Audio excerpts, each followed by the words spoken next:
Le dialogue de sainte Catherine de Sienne, le don de la conformité au Christ, chapitre 19. Comment la crainte servile est insuffisante pour acquérir la vie éternelle? Comment on arrive par cette crainte à l'amour de la vertu? Voici ce que présentement je veux te dire. C'est moi-même qui envoie les tribulations du monde pour apprendre à l'âme que sa fin n'est pas en cette vie, que les choses terrestres sont imparfaites et périssables, que c'est moi seul qui suis sa fin, et qu'elle doit me désirer, me choisir comme telle. Sous l'aiguillon de cette souffrance, il en est qui commencent à se dégager un peu des ténèbres par la peine même qu'ils endurent, et aussi par la pensée de celle qui doit punir leurs péchés. Éperonés par cette crainte servile, ils essaient de sortir du fleuve et de vomir le venin que leur avait inoculé le scorpion au visage d'or. Comme ils l'aimaient, non pas modérément mais sans mesure, il leur avait jeté son venin. En prenant conscience de leur état, ils font effort pour se lever et gagner la rive, pour atteindre le pont. Mais la crainte servile ne suffit pas pour les y conduire. En effet, balayer de sa demeure le péché mortel, sans l'orner des vertus fondées non sur la crainte mais sur l'amour, ce n'est pas assez pour obtenir la vie éternelle. Ce sont les deux pieds à la fois qu'il faut mettre sur le premier degré du pont, c'est-à-dire l'affection et le désir. Voilà les pieds qui portent l'âme à l'amour de ma vérité dont je vous ai fait un pont. Nous sommes ici au premier degré. Je t'ai expliqué comment il convenait de le gravir, quand je t'exposais que mon fils avait fait de son corps comme une échelle. Il est bien vrai que communément et en règle générale, c'est par la crainte du châtiment que les serviteurs du monde commencent de se convertir. Les tribulations de cette vie font souvent qu'ils deviennent à charge à eux-mêmes, et ils commencent ainsi à se détacher du monde. S'ils soumettent cette crainte à la lumière de la foi, elle les conduira à l'amour de la vertu. Mais il en est qui avancent avec tant de tiédeur que maintes fois, à peine arrivés à la rive, ils se rejettent dans le fleuve. Viennent alors à souffler des vents contraires, ils sont à nouveau roulés par les flots ballottés, par les tempêtes de cette vie ténébreuse. Est-ce un souffle de prospérité qui passe avant que par leur négligence ils n'aient gravi le premier degré, avec le sentiment et l'amour de la vertu? Les voilà qui regardent en arrière, les voilà repris par l'amour désordonné des plaisirs du monde.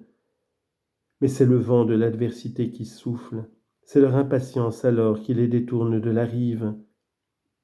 C'est que ce n'est pas vraiment la faute qu'ils ont commise, ce n'est pas l'offense qu'ils m'ont faite qu'ils détestent et qu'ils veulent éviter. Ce qui les a ébranlés et soulevés, c'est uniquement la crainte du châtiment réservé au péché. Dans toute affaire de vertu, il faut de la persévérance. Sans la persévérance, on n'arrive pas au terme de son désir, on n'atteint pas la fin pour laquelle on a commencé d'agir. Non, sans persévérance, on ne parviendra jamais au but que l'on cherche. Sans persévérance, on ne réalisera jamais l'objet de son désir. Tu as déjà vu comment ils sont ballottés suivant les impulsions diverses qu'ils reçoivent? Tantôt c'est en eux-mêmes par les assauts qu'ils éprouvent de leur propre sensualité en lutte contre l'esprit, tantôt ce sont les créatures dont ils subissent l'attrait qui les emportent loin de moi dans un amour déréglé, ou dont les injures provoquent leur impatience et leur colère. Tantôt ce sont les démons qui leur livrent bataille et les attaquent de mille manières. Parfois, en effet, le démon essaie de déprécier ce premier effort et d'en inspirer de la confusion. Ce bien que tu as entrepris ainsi inutile, qu'est-ce que cela auprès de tes péchés, auprès de tes fautes? Il en agit ainsi pour les ramener en arrière et pour qu'ils renoncent au peu de bien qu'ils ont commencé de faire.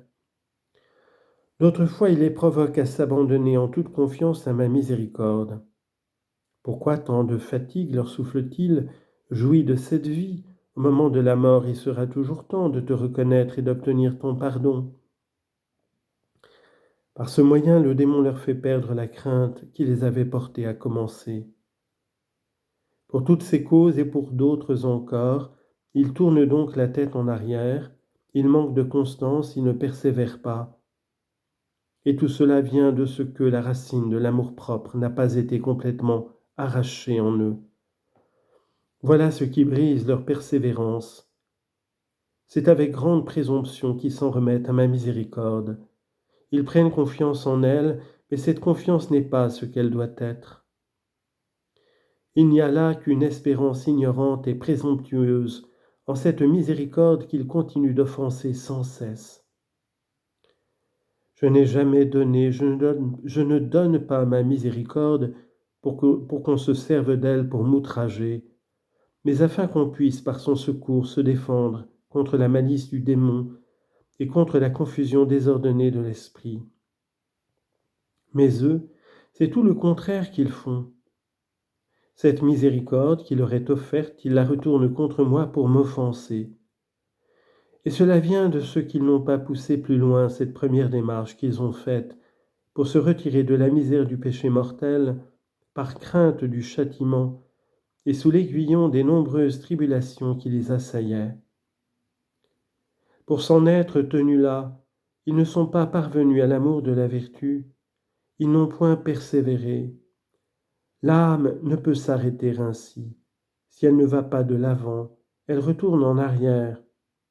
Ainsi de cela. Ils n'ont pas poursuivi plus avant dans la vertu pour dépasser l'imperfection de la crainte et aller jusqu'à l'amour. Ils ne pouvaient manquer de revenir en arrière.